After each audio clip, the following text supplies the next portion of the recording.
Story 1. I know when I'm about to get my period because the night before I don't sleep well, if at all. Usually I sleep like a baby. It's 4 a.m. in the UK, so it looks like my period will be here tomorrow. Story 2. Back pain is challenging. I have chronic nerve pain, and sometimes sleeping with back pain is impossible. There is no such thing as a comfortable position. You are lying to yourself. Story 3. Snoring.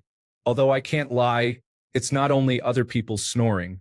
One time, I woke myself up from snoring so loud. I was sick with a bad cold at the time, but still, that happened. Story 4. My dogs ruin my sleep every night by barking and cuddling against me whenever I toss and turn, which leaves me unintentionally sleeping in awkward positions. I still love them, though. Story 5. Feeling all the emotions you suppress during the day when your head hits the pillow and you are stuck staring at the ceiling, completely overwhelmed. Story 6. Anxiety attacks. I experienced them after COVID, and they lasted for a week. I would wake up around 2 a.m. and walk around for an hour because I was panicking while trying to go back to sleep. It was horrible.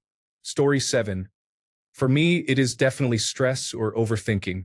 If my mind starts racing about things I need to do or concerns I have, sleep is pretty much out of the question. Story 8. I have issues with my bladder and prostate. When I take off my sleep apnea mask, I snore. My wife often pokes me in the ribs due to this. I also experience leg cramps and the discomfort of a moving kidney stone. I don't get much quality sleep. Story 9.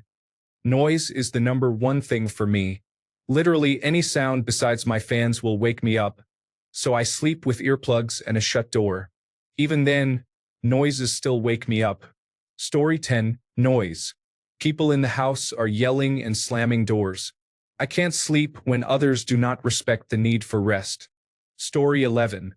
One of my chronic pains tends to act up as soon as I lie down. Usually it is either my right knee or my lower back. Story 12. Getting up to use the restroom in the middle of the night because I have such bad anxiety that as soon as I wake up, my brain will not stop and I can't fall back asleep for hours. So frustrating. Story 13. Getting woken up at 5 a.m. or later makes it hard for me to fall back asleep. I'm not in school anymore, but my younger sister is. I'm also a light sleeper, so when she gets ready too loudly, it's quite disruptive. Story 14. Pillow too high. Neighbors upstairs. Dog barking next door. These are my wife's responses just now. As for me, I can sleep through anything. Story 15. Silence. I need my white noise machine with a fan on and earplugs in because of my misophonia. I also need the room to be cold. Story 16. A child getting sick in the middle of the night can ruin their clothes and bedding, requiring a late-night load of laundry and a bath or shower, which can wake up everyone else in the house. Story 17. Flies. Incorrect temperature. Inconsistent noises. Not being dark. Clochette door open. Pillows in the wrong place. Story 18. I dislike the sound of motorcycles and dirt bikes. Loud cars have never bothered me, just motorcycles.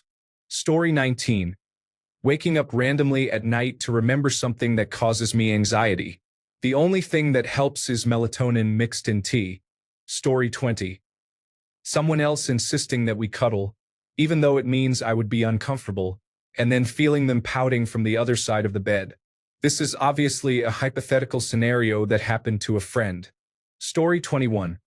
My cat is old and can't climb the stairs to use the litter box anymore, although he still darts downstairs if wet food is involved. I put him in my room with me when I go to bed, where the litter box is. Lately, he has been waking me up by scratching at the door whenever he wants to leave. It's frustrating. Story 22. Perimenopause for me includes anxiety, insomnia, night sweats, and random itchiness among other symptoms. It also involves doom scrolling, which may be related to the anxiety I mentioned earlier. Story 23. That distinctive sound of your dog heaving makes me jump up faster than any alarm ringtone. Story 24. Wry neck occurs every night, typically starting around 4 a.m.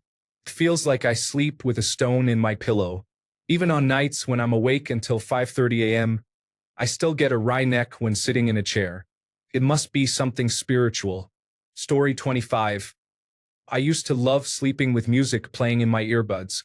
Regardless of the volume, I could sleep. There were multiple nights when a song played, and I was deep in my sleep, but my eyes would pop open because I didn't like the song. It wasn't anything beyond soft indie, country, or electronic dance music, but my sleeping brain did not agree.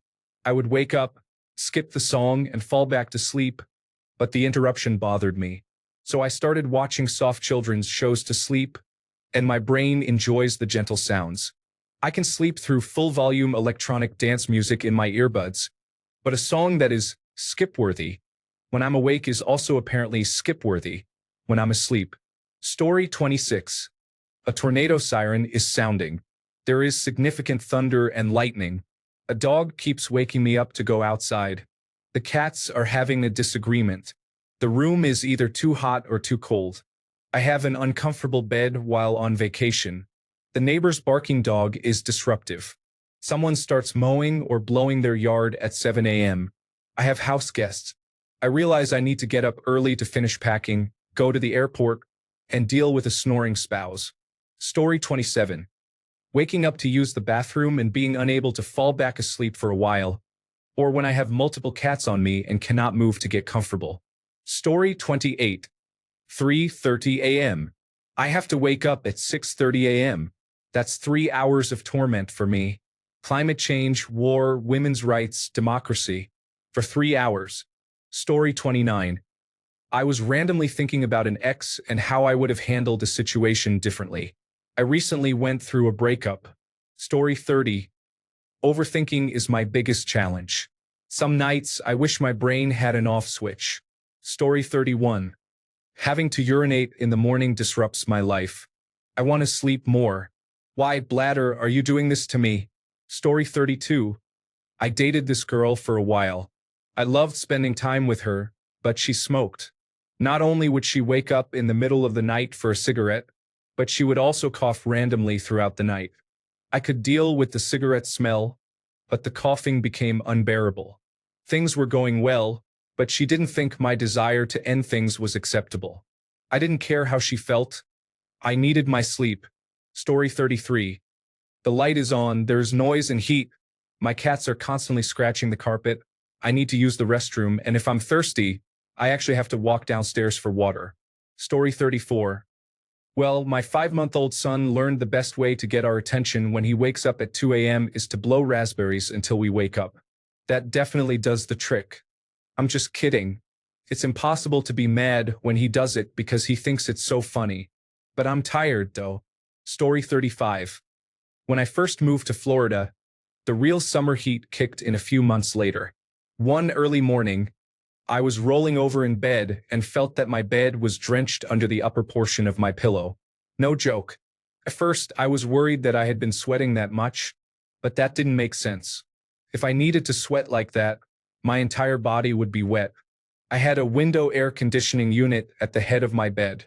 The worst part was it woke me up at the crack of dawn on a day off. Story 36. The partner removed the CPAP machine. He stops breathing for 20 seconds at a time. While awake, I count, nudge him, and try to roll him onto his side, but then he snores loudly. Story 37. The room is hot, and I am sharing a bed. There is snoring and complete silence. I am wearing long pants and know I have to wake up earlier than usual for any reason. I am sleeping in a bed that is not my own. Story 38. I find something too stimulating on television, like comedy. I prefer to watch horror before bed because it is soothing for me. Story 39. My dog is sleeping in my bed. She is so cute, but I dislike how I feel in the morning when my neck and back hurt. I am at the edge of the bed while she is sprawled across it. Story 40. People revving their engines at the stop sign by our house can be very disruptive, especially since I work third shift and have 10 to 12-hour days. Story 41. 1. I have been anxious about nightmares. I have only had nightmares since I was 12 or 13 years old, and I have had about 10 non-scary dreams. I experience electric shocks in my legs and back. Story 42. I am very sensitive to temperature when sleeping, It has to be just right. If it's even slightly cool, I cannot sleep. I need to be warm and comfortable. My wife prefers a cooler temperature, and she often suggests adding another cover or pulling the covers up over my head. However, nothing works for me. If even a small area of my skin is exposed to the cold, it keeps me awake. Story 43. Someone with a television that is too loud or someone talking on the phone loudly for hours can be disruptive. Sometimes my roommate does both. I work overnight, so I am often asleep when they are awake and vice versa. Story 44. I am experiencing depression and have been crying myself to sleep every night for the past few nights. Additionally, I have been taking melatonin. I find that when I take melatonin, I wake up at least once during the night for some reason. It helps me fall asleep, but unfortunately, it does not necessarily help me stay asleep. Story 45. Too hot, too cold, too loud, too quiet, too bright, too dark, stress, eating too close to bedtime, being hungry. Why does sleep hate me? Story 46. My stomach contents often come back into my mouth while I sleep. I usually dream that I am choking or vomiting and wake up coughing it out of my throat. Story 47.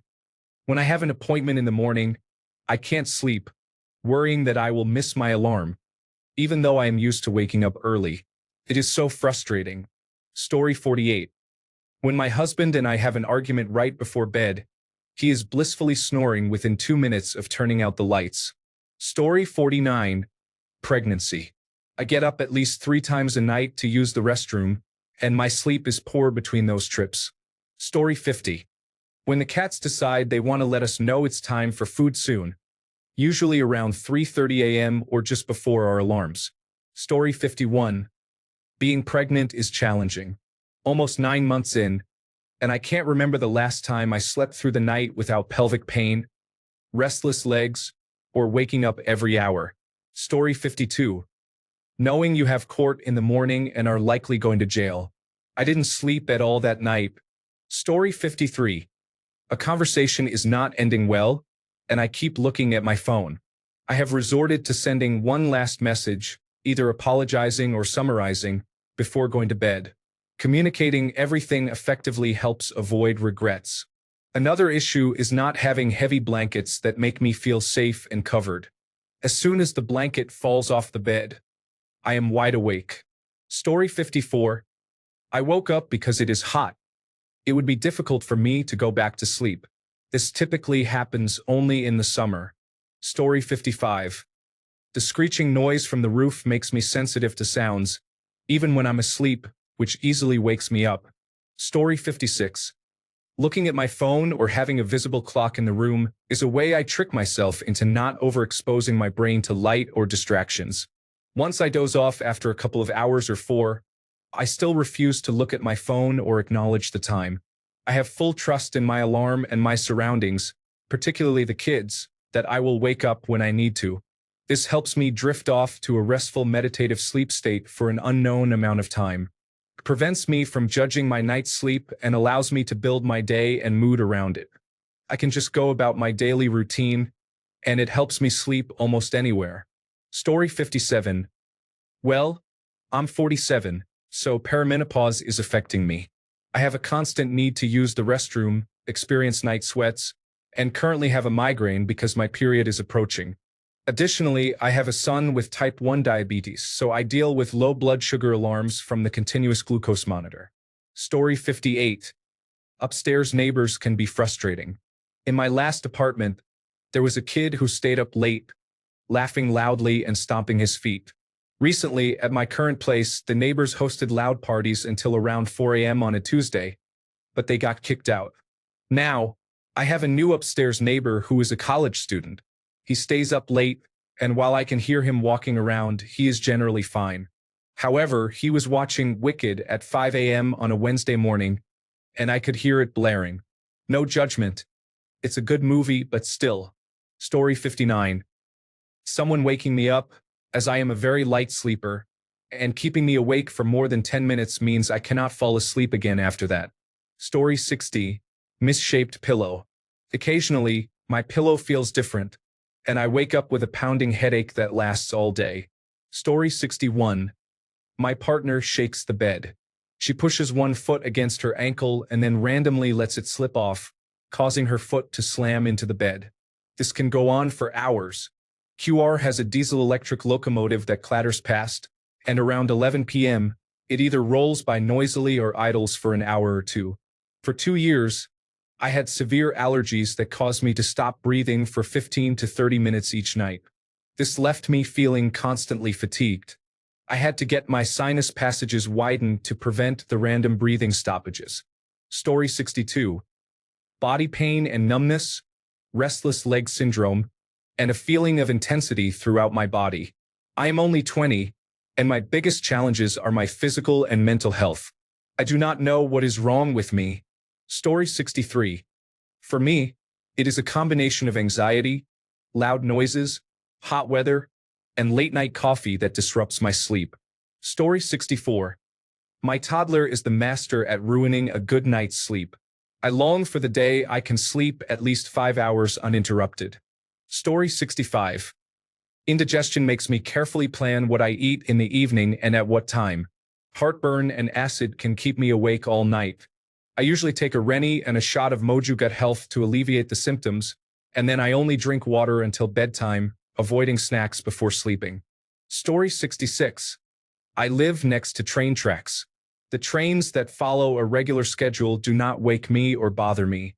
However, once in a while, a maintenance cart will pass at night, and I swear it is the loudest sound known to man, despite being tiny and whizzing past faster than the trains. Story 67. The phone is ringing at odd hours. This is probably not a good sign, and even if it's a wrong number, the adrenaline rush makes it hard to go back to sleep. Thanks a bunch for sticking around till the end of the video.